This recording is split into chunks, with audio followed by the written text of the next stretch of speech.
Oke, kali ini kita bakal bedah tuntas soal framework dan library yang jadi fondasi dari semua antarmuka digital yang kamu pakai sehari-hari. Pernah kepikiran nggak sih, gimana caranya aplikasi favorit kamu bisa punya tampilan yang khas dan enak dilihat?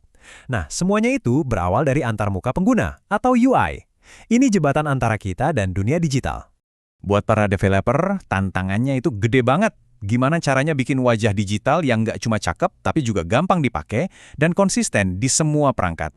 Gampangnya gini, UI itu ya semua yang kamu lihat, sentuh, dan pakai buat interaksi sama aplikasi. Mulai dari tombol yang kamu klik, sampai cara menu geser-geser di layar. Terus, apa sih yang bikin sebuah UI itu bagus? Ternyata nggak cuma soal kelihatan cantik aja loh. Ada prinsip-prinsip dasarnya, kayak 8 aturan emas dari seorang peneliti bernama Ben Shneiderman ini. Nah, jadi gimana para developer ini mecahin teka-teki ini? Yuk kita lihat 4 teknologi utama yang punya pendekatan super beda buat ngebangun antarmuka yang keren. Oke, solusi pertama ini kemungkinan besar udah kamu pakai hari ini. Material Design dari Google. Anggap aja ini kayak raja filsufnya dunia UI. Kenapa? Karena ini bukan cuma alat, tapi sebuah filosofi desain yang utuh. Jadi, sistem ini tuh memperlakukan semua elemen di layar seolah-olah itu benda fisik beneran. Dia pakai efek permukaan dan bayangan buat nuntun interaksi kamu. Nah, yang paling penting dari material design itu idenya. Ini bukan cuma sekumpulan aturan, tapi sebuah bahasa visual yang ngegabungin prinsip desain klasik sama inovasi teknologi. Keren kan? Plusnya, konsistensi visualnya kuat banget di semua perangkat.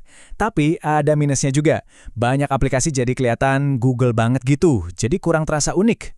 Oke, lanjut ke yang berikutnya, Bootstrap. Nah, kalau yang ini kita bisa bayangin sebagai pisau tentara Swissnya para web developer. Sebagai sebuah framework atau kerangka kerja, fokus utama Bootstrap itu satu, kecepatan. Dia ngasih semacam toolkit siap pakai buat developer, komponen-komponen jadi kayak navigation bar, tombol, kartu, yang tinggal comot aja. Cara kerjanya simpel banget.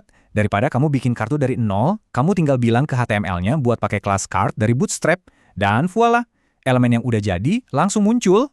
Jadi intinya gini, Bootstrap itu cepet banget buat bikin prototype atau layout standar.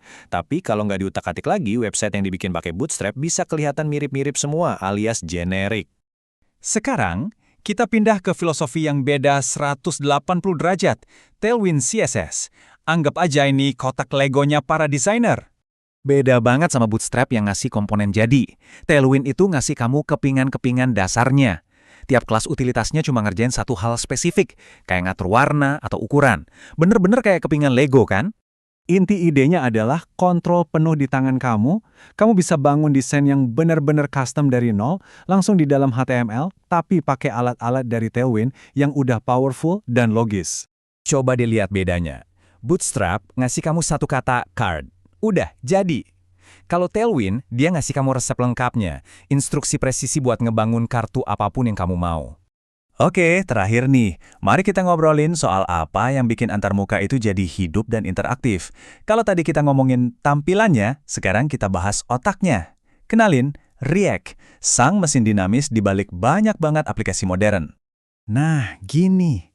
Kalau 3 teknologi tadi fokusnya ke tampilan statis, React sebagai sebuah library JavaScript fokusnya ke perilaku dinamis. Tujuannya, bikin UI yang pinter dan efisien yang bisa berubah secara real-time pas kamu ngelakuin sesuatu.